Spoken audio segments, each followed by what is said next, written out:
Écoute ceci. Peu importe s'il est en train de sortir avec une autre, si tu lui plais vraiment, son esprit continuera de te chercher. La connexion réelle transcende les circonstances extérieures. Quand quelqu'un a ressenti quelque chose de sincère avec toi, cette empreinte émotionnelle ne s'efface pas facilement. Et il y a quelque chose que tu peux faire, quelque chose de si simple et pourtant si puissant, qui peut le faire revenir vers toi en seulement 3 jours, complètement désespéré. Attention, il ne s'agit pas de manipulation ni de jeu toxique, mais d'éveiller en lui un désir déjà existant, celui de récupérer ce qu'il a un jour eu avec toi. Aujourd'hui, je vais te montrer exactement ce que tu dois faire pendant 3 jours consécutifs pour que son esprit ne puisse plus arrêter de penser à toi. Ce sont des actions précises, calculées, qui activent les ressorts psychologiques les plus profonds du désir masculin. Durant ces 3 jours, tu vas devenir son obsession silencieuse. Pendant qu'il essaiera de se concentrer sur son quotidien, sur son travail ou même sur cette autre personne, ton souvenir reviendra encore et encore dans son esprit. Tu seras comme une mélodie dont il n'arrive pas à se débarrasser. Le premier jour, tu planteras la graine de la curiosité. Le deuxième jour, tu intensifieras ce sentiment de perte qu'il n'imaginait même pas avoir. Et le troisième jour sera celui où sa résistance s'effondrera complètement, le poussant à ressentir une urgence irrépressible de te chercher. Es-tu prête à découvrir ce que tant de femmes ont déjà expérimenté avec succès? Alors commençons. Jour 1. Silence total. C'est le jour le plus difficile, mais aussi le plus important. Ne le cherche pas, ne l'appelle pas, ne le mentionne pas et ne réponds même pas si c'est lui qui prend contact. C'est le moment de lui montrer une force intérieure qu'il n'aurait jamais soupçonnée en toi. Le silence est ton arme la plus puissante, bien plus efficace que 1000 mots désespérés ou 1000 explications. Tandis que d'autres femmes poursuivent et réclament de l'attention, toi, tu disparais. Là où elle se dévoile, tu deviens un mystère. Son esprit est habitué à ta présence, à savoir que tu étais toujours disponible, toujours prévisible. Pendant des semaines, des mois, parfois même des années, tu as été cette constante rassurante dans sa vie. Il pensait que tu étais toujours à portée d'un simple message, toujours prête à répondre. Mais lorsque tu ne seras plus là, lorsqu'il découvrira ton absence à la place habituelle qu'il te réservait dans son quotidien, son cerveau activera un mécanisme puissant, le vide émotionnel. C'est une réaction automatique, presque primitive. Comme lorsqu'on retire un objet de la maison qui a toujours été là, même s'il n'était pas utilisé tous les jours, son absence crée un malaise étrange et dérangeant. Ce vide devient alors le premier pas pour qu'il commence à réellement te manquer. Et ce manque n'est pas superficiel. C'est un manque profond.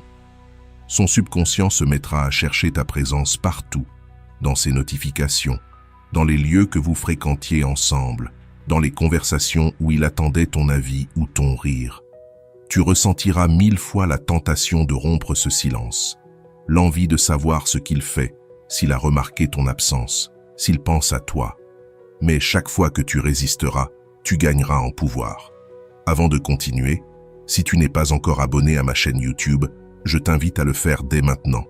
En t'abonnant, tu seras informé de toutes mes nouvelles vidéos, ce qui te permettra de ne rien manquer de contenu précieux. De son côté, il traversera plusieurs phases. D'abord, un soulagement passager de ne pas sentir de pression. Ensuite, une légère inquiétude quand il n'aura pas reçu ton message habituel. Puis, viendra une curiosité grandissante. Pourquoi ton comportement a-t-il changé? Enfin, une agitation intérieure difficile à expliquer s'installera. Plus les heures passeront sans nouvelles de toi, plus son esprit basculera de l'indifférence à l'obsession. Car ce silence, ce vide, agit comme un aimant invisible. Ses pensées reviendront vers toi encore et encore, jusqu'à ce qu'il n'ait plus d'autre choix que de céder à cette urgence de te retrouver. À la fin de la journée, lorsqu'il sera allongé dans son lit, ton absence deviendra plus réelle, plus tangible. Dans ces moments de silence avant de dormir, quand il n'y a plus de distraction, plus de travail, plus de bruit, ton souvenir apparaîtra avec encore plus de force. Il se demandera ce que tu fais à ce moment précis. Si tu dors, si tu penses à lui, si tu vas bien. Et le plus puissant de tout, c'est qu'il commencera à regretter non seulement ta présence, mais aussi la version de lui-même qu'il était lorsqu'il était avec toi. Il regrettera de s'être senti désiré, important, spécial. Il regrettera d'avoir été le centre de l'attention de quelqu'un qui le connaissait vraiment et qui le valorisait. C'est pour cela que tu dois maintenir ce silence comme si ta vie en dépendait. Parce que d'une certaine manière, ta nouvelle vie émotionnelle en dépend réellement. Chaque minute de silence est une minute où tu récupères ton pouvoir, où tu reconstruis ta valeur, où tu deviens le prix qu'il a perdu et qu'il a désormais besoin de retrouver. Souviens-toi, dans ce jeu de la reconquête, celui qui parle le premier perd, et toi, tu ne vas pas perdre. Jour 2, l'énergie en toi. Le deuxième jour est pour toi, exclusivement pour toi. Si le premier jour a servi à créer du vide dans son monde, le deuxième jour consiste à créer de l'abondance dans le tien. C'est le moment de devenir la version la plus magnétique de toi-même. Pas pour lui, mais pour toi. Mais sache-le, il le remarquera. Oh oui, il le remarquera. Prépare-toi comme si tu allais rencontrer l'amour de ta vie, mais fais-le pour toi seul. Mets cette robe qui te fait sentir puissante, cette blouse qui met en valeur tes atouts, ce jean qui te rend irrésistible. Choisis des vêtements qui te donnent l'impression que tu pourrais conquérir le monde, parce que c'est exactement ce que tu vas faire. Fais quelque chose qui te rende vraiment attractive. Va au salon de beauté et offre-toi ce soin que tu repousses depuis trop longtemps. Fais-toi les ongles, change la couleur de tes cheveux si tu en avais envie, ou offre-toi simplement un bain relaxant au sel parfumé. La beauté qui naît de l'estime de soi est magnétique d'une manière qu'aucun maquillage ne peut égaler. Prends soin de ton corps comme du temple qu'il est. Va au sport, fais une séance de yoga, marche dans le parc, danse seul dans ta chambre sur ta chanson préférée. Bouge ton corps, non pas pour lui, mais parce que tu mérites de te sentir vivante, pleine d'énergie et de vitalité. Et surtout, souris.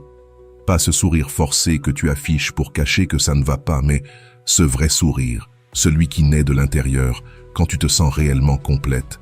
Cela peut venir d'une petite chose, un café particulièrement bon, une chanson qui arrive au moment parfait, ou simplement la prise de conscience que tu es en train de reprendre le contrôle de ta vie. Cette authenticité est puissante. Même à travers une photo, ce sourire authentique se transmet. Et voici la partie stratégique. Publie quelque chose de subtil sur les réseaux sociaux, mais sans aucune piqûre ni allusion. Pas de phrases comme « Quand quelqu'un ne te valorise pas, la vie t'offre mieux » ou « Seul, mais pas isolé ». Cela crie la douleur et le désespoir, et c'est exactement l'opposé de ce que nous voulons. À la place, publie du contenu qui montre que ta vie fleurit. Une photo de ton café parfait sous une belle lumière, un selfie où tu rayonnes naturellement, une image du livre que tu es en train de lire, de ton espace bien rangé, ou de ce coucher de soleil qui t'a coupé le souffle. Le message subliminal doit être clair. Ma vie est belle, je suis complète, et je profite de chaque instant. La clé, c'est l'authenticité. Ne publie pas parce que tu veux qu'il le voie, publie parce que tu vis réellement des moments qui valent la peine d'être partagés. Cette subtilité se ressent et fait toute la différence. Il ne s'agit pas d'attirer son attention de manière désespérée, mais de lui rappeler silencieusement que ta vie non seulement continue sans lui, mais qu'elle s'épanouit. Tu n'es pas une femme paralysée, attendant qu'un homme revienne. Tu es une femme qui a ses propres ressources, sa propre beauté, sa propre indépendance émotionnelle. Et cela, crois-moi, est psychologiquement dévastateur pour lui, mais de la façon la plus élégante qui soit. Son ego masculin s'attendait à te voir détruite, en quête de validation pour te sentir complète. Il espérait que tu le supplies, que tu envoies des messages désespérés, que tu publies des phrases indirectes pour lui. Cela aurait confirmé son importance dans ta vie et nourrirait son ego. Mais à la place, il te voit plus rayonnante que jamais. Il te voit vivre, briller, être totalement autosuffisante émotionnellement. Et ça le désarme. Pendant qu'il s'attendait à te voir briser, tu t'épanouis. Pendant qu'il pensait que tu allais supplier, tu construis. Pendant qu'il croyait que tu étais dépendante, tu montres ton indépendance. Cette incohérence entre ses attentes et ta réalité l'obsédera. Les hommes sont programmés pour poursuivre ce qui s'éloigne et se désintéresser de ce qui se rapproche trop. En te voyant prospère, épanouie et indépendante, son instinct de conquête va s'activer. Soudain, tu deviens le défi, l'objectif à atteindre, le prix qu'il a perdu et qu'il valorise de nouveau. Il y a quelque chose de profondément attirant dans une femme capable d'être heureuse par elle-même. Le bonheur est contagieux, la confiance est magnétique et l'indépendance émotionnelle est irrésistible. En te voyant ainsi, il se souviendra pourquoi il a été attiré par toi au départ, mais cette fois multiplié par 10. À la fin de ce deuxième jour, il ne se contentera pas de te regretter. Il commencera à remettre en question sa décision de t'avoir laissé partir. Il repensera au bon moment avec toi, mais cette fois depuis une autre perspective, celle de quelqu'un qui n'a plus la garantie de t'avoir. Et toi, pendant ce temps, tu redécouvriras la femme incroyable que tu as toujours été, mais qui était peut-être restée dans l'ombre de cette relation. Ce jour-là n'est pas seulement une stratégie pour le reconquérir, lui. C'est une révolution personnelle pour te reconquérir toi-même. Jour 3. La présence indirecte. Le troisième jour, c'est là que tout devient intéressant. C'est le moment où la stratégie des jours précédents se transforme en un coup de maître. Si le premier jour a créé le vide et le deuxième a montré ton abondance, le troisième va réveiller quelque chose de beaucoup plus puissant, la nostalgie. Et la nostalgie, crois-moi, est l'arme la plus redoutable dans l'art de la reconquête. Ce jour-là, tu vas faire quelque chose qui lui rappellera un moment précis que vous avez partagé, mais avec une subtilité tellement élégante qu'il ne pourra pas t'accuser de penser encore à lui. C'est l'art de la communication subliminale, celui d'envoyer un message directement à son subconscient, tout en gardant intacte ta dignité. Cela peut être aussi simple qu'utiliser une phrase que tu avais l'habitude de dire quand vous étiez ensemble, une expression particulière qu'il trouvait adorable ou drôle. Mais attention, il ne s'agit pas de l'utiliser de manière forcée ou évidente. Tu dois le faire naturellement, comme une part de ta personnalité authentique. Par exemple, si tu avais pour habitude de dire « La vie est trop courte pour un mauvais café », chaque fois que vous preniez le petit déjeuner ensemble, utilise cette phrase dans une story banale sur ton café du matin. Ou bien, publie une photo ou une vidéo dans un endroit où vous étiez déjà allés ensemble, mais sans aucune allusion directe. N'y va pas directement dans ce restaurant où vous avez eu votre premier rendez-vous pour publier une photo nostalgique du menu. Ce serait trop évident, trop transparent. À la place, si tu passes naturellement par ce parc où vous aviez l'habitude de marcher, partage une belle image du coucher de soleil. Ou encore, si tu vas dans ce café que vous fréquentiez, publie simplement quelque chose à propos du délicieux latte de saison. La clé réside dans la naturalité apparente.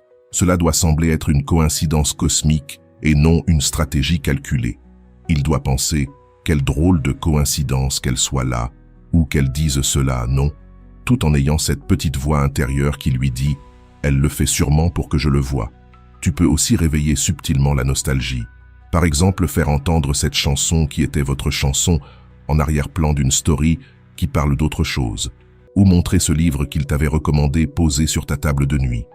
Ou encore, préparer ce plat que vous aimiez partager, mais cette fois, rien que pour toi, avec un sourire sincère. La puissance de cette stratégie repose sur un point essentiel. Tu ne fais rien pour lui directement. Tu ne l'appelles pas, tu ne lui écris pas, tu ne demandes rien. Mais tu actives son subconscient automatiquement. C'est comme planter une graine émotionnelle dans un terrain fertile. Quand il verra ou entendra ces références, son esprit voyagera immédiatement vers ces moments que vous aviez partagés. Et il ne pourra pas t'accuser de manipulation, car techniquement tu n'as rien fait de diriger vers lui. Le cerveau masculin, contrairement à ce que beaucoup croient, est profondément émotionnel, surtout lorsqu'il s'agit de souvenirs positifs. Les hommes savent compartimenter leurs émotions dans le présent, mais ils sont incroyablement vulnérables à la nostalgie. Un simple parfum, une chanson, une image peuvent les transporter instantanément vers des instants qu'ils pensaient avoir laissés derrière eux. Et si cet homme ressent encore quelque chose pour toi, ce qui est fort probable, s'il a suivi tes faits et gestes ces derniers jours, alors il ne pourra pas empêcher son esprit de se remplir de souvenirs. Il se rappellera non seulement de moments précis, mais aussi de l'atmosphère émotionnelle entière, la complicité, la proximité, la connexion particulière que vous aviez. Les souvenirs émotionnels sont différents des simples souvenirs factuels. Ce ne sont pas des données froides, stockées dans le cerveau. Ce sont des expériences vivantes qui incluent des sensations physiques, des émotions et cette impression indescriptible de maison, de refuge qu'une personne spéciale peut créer dans ta vie. Quand tu réveilles ces souvenirs, il ne se contente pas de se rappeler ce qui s'est passé. Il revit comment il s'est senti avec toi. Et c'est là que cela devient puissant. Car après 2 jours passés à ressentir l'anxiété de ton absence et la confusion de te voir t'épanouir sans lui, ces souvenirs ne seront pas de simples images agréables du passé. Ils deviendront une comparaison douloureuse avec son présent sans toi.